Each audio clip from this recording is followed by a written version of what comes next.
Now, I actually don't think this is an uncommon maneuver, but is it a jerk maneuver? Amber, can you explain it, please? Yeah, my boyfriend and I are booking the window and the aisle in hopes that no one gets put between us so we don't have anyone in that middle seat.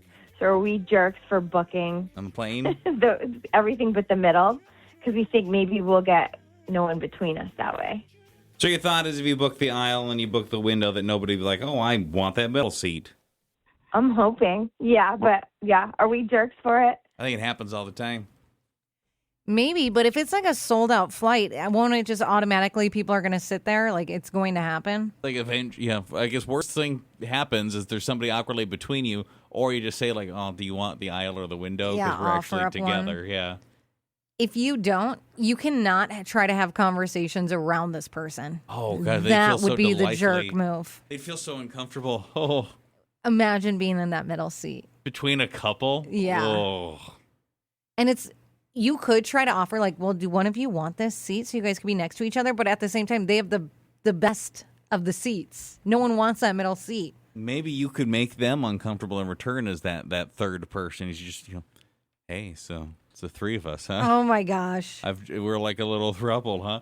Before you know it, they'd be gone anyway. What, they'd be flipping seats, you think? Yeah, maybe they'd be like, oh, we got to get out of here. I don't think it's a jerk move, but I don't know if it's going to end up the way you want. I think it's a super common tactic, but we'll see if people think it's a jerk one, okay? Okay. All right, is that a jerk thing? So they're taking some sort of trip, and she's booked the aisle, and she's booked the window, and their hope is that just that will force nobody to want to pick that middle seat, which I think as long as it's not sold out, that's a good chance that'll happen. Yeah, someone said, not the jerk at all. My husband and do this every single time we fly. If the flight isn't full, we both get extra room. If someone does end up in the middle seat, one of us will just switch so they can sit by the window or aisle if they want. We just did it on a flight to Vegas last month. Middle stayed empty. It was glorious. I would say no one thinks you're a jerk, really. Someone said, my wife and I do this for years. I don't see the problem. If there's an available middle seat and we get lucky, great. If someone books it and one of us will immediately offer to switch, it's only rude if you make that person stay in the middle while you guys sit apart and try to keep a conversation going. Someone said, I think it depends on what happens when someone books the middle. If you roll your eyes, sigh loudly, make that person feel like they ruined your plan, then yes, you're the jerk.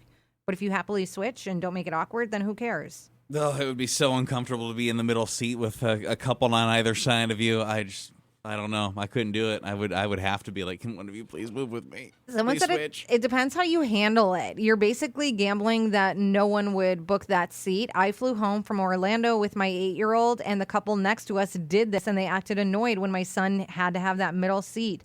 They were hoping it was just going to be left open, but the flight was full. If you don't want someone between you, then book first class. Are they jerks for doing that? They booked the window and aisle seats. Yes. It's kind of genius. I mean, who knows what's going to happen? A lot of these flights are really full, and they'll be out of luck, and they won't be able to be next to each other for the flight. But on the chance that nobody books that middle seat, how perfect is that? I would do it. If it works, it works, and I do think a lot of people do it. If it works, it's great. Someone even said, former frequent business traveler here. Absolutely not a jerk move. People do this all the time.